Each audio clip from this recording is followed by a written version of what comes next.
वो भी थोड़ा सा मेरे को अब आपको क्या लगा वो स्टंपिंग देख के, क्योंकि बैट्समैन भी उससे नाराज थे, बट एक लगा था कि कंट्रोवर्शियल सा है, क्योंकि पैर हल्का सा लग रहा था कि वहां वहां पे टिका हुआ है, लेकिन वो आउट करार दिया गया। पता नहीं उसमें बेनिफिट ऑफ डाउट किसको जाता है, बट ये है कि सरफराज अच्छा कर रहे थे। और जब से सरफराज आए इस टीम में, आप देखो कि सामने क्रम पाकिस्तान वर्सेस न्यूजीलैंड के मैच के तीसरे सेशन से पहले एक मुतनाज़ा आउट हुआ, जिस पर अब पाकिस्तानी कौम काफी गमो गुस्से का इजहार करती दिखाई दे रही है। 78 पर खेलने वाले सरफराज अहमद ने शॉट लगाने की कोशिश की, लेकिन बीट हुए। उनका पांव वाज़े तौर पर क्रीज के अंदर था, लेकिन काफी टाइम बाद थर्ड अंपायर ने सरफराज अहमद को स्टंप आउट करार दे दिया। सरफराज अहमद खुद इस सारे मामले पर काफी नाखुश दिखाई दिए, जबकि ड्रेसिंग रूम में भी काफी मायूसी दिखाई दी। बेशक उनके पांव का एक हिस्सा उठा हुआ था, लेकिन आप फुटेजेस निकाल कर देखें तो एक हिस्सा बकायदा तौर पर क्रीज के अंदर था, लेकिन फिर भी न जाने क्यों सरफराज अहमद को थर्ड अंपायर की तरफ से आउट करार दिया गया। अब इस कंट्रोवर्सी में पाकिस्तानी अवाम ने भी खुलकर अपने ख्यालात का इजहार करना शुरू कर दिया है। ट्विटर पर इस वक्त ट्रेंड कर रहा है नॉट आउट, जिसमें सरफराज अहमद के इसी आउट के बारे में बात की जा रही है। और दुनिया भर का मीडिया भी डीआरएफ्स और थर्ड एम्पायरिंग और इतने बड़े बड़े कैमरास होने के बावजूद इस तरह के फैसलों पर सवाल उठा रहे हैं, क्योंकि इस तरह के क्रिटिकल प्लेयर का एक क्रिटिकल टाइम पर आउट होना टीम को काफी नुकसान पहुंचाता है। अब भारत के मीडिया में भी इसे नॉट आउट करार दिया जा रहा है, और इसी वीडियो में आगे चलकर आपको हम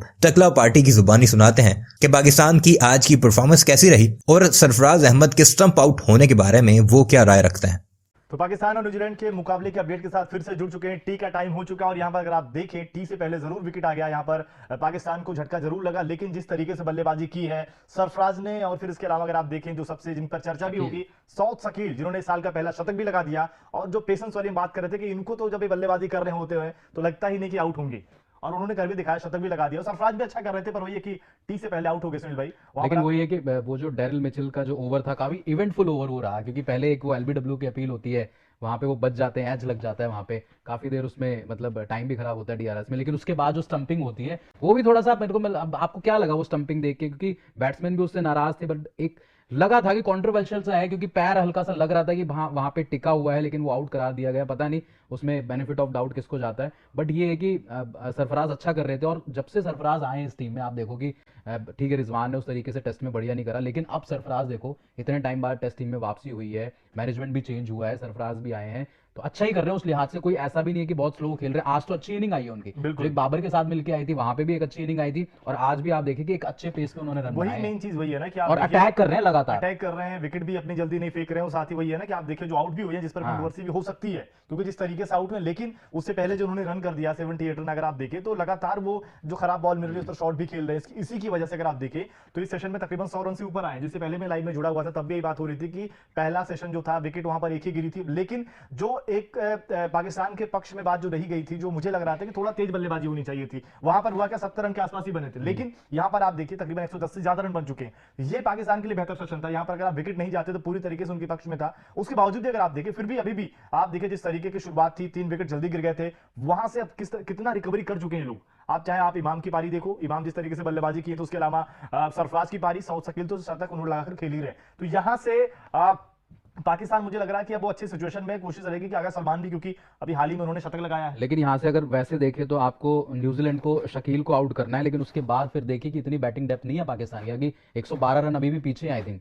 हाँ 112 रन पाकिस्तान अभी भी पीछे है, और यहाँ से 1-2 विकेट अगर अगले सेशन में आ जाते हैं तो कहीं ना कहीं फिर मुश्किल में भी आ सकता है पाकिस्तान। बिल्कुल मुश्किल में वही है कि अब आप यहाँ पर 100 शकील को आउट करिए, अगर एक विकेट आउट चाहिए, कर लीजिए। हाँ। आपको देखिए पिच ऐसी है कि यहाँ पर नुमान अली भी टिक जाते हैं। उन्होंने आप देखिए पिछले पारी में भी यही था, पिछले मुकाबले की शायद पहली पारी थी जहां पर वो 70-75 बॉल खेल गए थे। लेकिन यार कल मैं था नहीं, लेकिन इमाम ने यार क्या करवा दिया ये।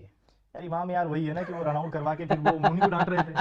यार ये चीज थी ना, आप देखिए रनआउट करवा के वो खुद ही चिल्ला रहे थे बाबर आजम के ऊपर। यार कुछ भी हो रहा है यार, यार मुझे ये चीज बहुत मतलब वही है ना कि अब थोड़ा सा आप देखिए बाबर भी वो खड़े होकर वेट कर सुन रहे हैं उनकी बात। कप्तान है ना वो, कप्तान है वो बाबर। यार लग तो नहीं रहा उस डांट के बाद से वो जो रीजन था वहां यार पर। कभी गार्ड रोक ले रहे हैं उनको, कभी यार इमाम उनको हड़का दे रहे हैं। यार सीधे हैं वो, हैं? इसीलिए थोड़ी सीधे हैं। थोड़ा सा सिंपैथी उनके लिए है कि यार आप देखिए रन आउट करवा के वहां पर देखिए तीसरे रन के लिए बुलाते हैं, उसके बावजूद भी फिर उन क्या पर यार। जिस तरीके की चीजें हुई, यहाँ पर 3 रन तो आराम से था यार वो। हाँ, 3 रन तो था वहाँ वहाँ पे, गलती इमाम की थी। इमाम की लेकिन गलती अच्छी थी। बात है कि आज जो हमने देखा कि सुबह दोनों प्रैक्टिस कर रहे थे, दोनों काफी, और वहां पर बैटिंग वही कर रहे थे, इमाम बैटिंग कर रहे थे, उनको बॉलिंग बाबर ही करवा रहे थे। तो इसीलिए हम बात कर रहे हैं बाबर के बारे में, इतने सारे सवाल जरूर उठते हैं, लेकिन नो डाउट बाबर यार वो बैटिंग भी ठीक है, अभी उनके जो रन आ रहे हैं अभी भी आप देखिए रन तो उनके आ ही रहे हैं, रन तो अभी आने इस पारी में लगा रन नहीं है, उनके पहली पारी में रन आते हैं। बाकी उनके जो इस तरीके के अपने व्यवहार को लेकर थोड़ी बहुत ज्यादा हाईलाइट रहते हैं कि नहीं किसी से लड़ाई कर ली, झगड़ा कर ली, वो नहीं खिलाड़ी नहीं, अच्छे हैं शरीफ खिलाड़ी आराम से। यार। अब देख ही रहे हैं, कप्तान होने के बाद भी डांट सुन रहे हैं वो, तो ये शायद दूसरी टीम में का कोई कप्तान होता तो शायद ये चीजें नहीं होती। पर लेकिन इस साल का जो वेट था कि शतक इस साल का पहला कौन लगाएगा, साउथ शकील के बल्ले से आ गया। साउथ शकील ने, और पिछली बार भी एक उनका 90s में भी एक स्कोर आई थी शायद हाँ से, उनकी अगर एक पारी थी। एक 90s में भी आई थी शायद से, अगर मैं सही हूं तो वो भी एक पारी थी। और साउथ शकील से मतलब आप एक वो कर सकते हैं, ट्रस्ट कर सकते हैं कि मिडिल ऑर्डर में आपका एक ऐसा बल्लेबाज है जो मतलब जिसे बोलते हैं ना कि एक वॉल की तरह, पाकिस्तान के लिए एक वॉल की तरह काम कर रहे हैं वो एक बिल्कुल। तरीके से। आप देखिए कि उन्होंने गेंदें भी बहुत ज्यादा कंज्यूम करी हैं, हालांकि वो स्टेबल जिस तरीके से बोले कि वो उनकी इनिंग रही है। साउथ शकील ने 242 गेंदों का सामना करा है, जिसमें से कि 101 रन बनाए हैं और 14 चौके हैं।